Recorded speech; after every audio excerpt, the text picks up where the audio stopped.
మన మనస్సు మనల్ని ఉతికి ఎండబెట్టేస్తుంది. ఎవడో బయట శత్రువు అక్కర్లేదు, మన మనస్సే మనకి సరిపోతుంది. ఆత్మైవ హ్యాత్మనో బంధురాత్మైవ రిపురాత్మనః.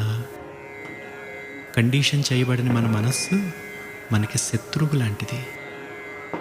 ఎన్ని బాధలు తనకు, ఎన్ని లంబటములు, ఎన్ని వేదనలు, మరి ఎన్ని దుఃఖములు, ఎన్ని పరితాపంబులెన్ని తలపోతలు, ఎన్ని చూచిన మరి ఎన్నైనా కలవు. అనేక కర్మలను అనుభవించేసేందుకు మన ప్రోత్సహించేస్తుంది. ఇంకొకళ్ళ కర్మల్ని నెత్తి మీద వేసుకునే లంపటాలను తెచ్చుకొచ్చి పడేస్తుంది మన మీద. ఇష్టం లేని పని చేసేందుకు మన ప్రోత్సహించి ఆ తర్వాత వేదానికి గురి చేస్తుంది. ఇష్టం లేని పనిని మనం చేయమన్నప్పుడు మన లోపల నుంచి దుఃఖాన్ని కలిగిస్తుంది. ఆ పనిని ఎలా చేయాలి, ఇలా చేయాలా, అలా చేయాలా అని లోపల వైపున ఒక రకమైన స్ట్రెస్ని కలిగించి మన చేత మనోరోధాలని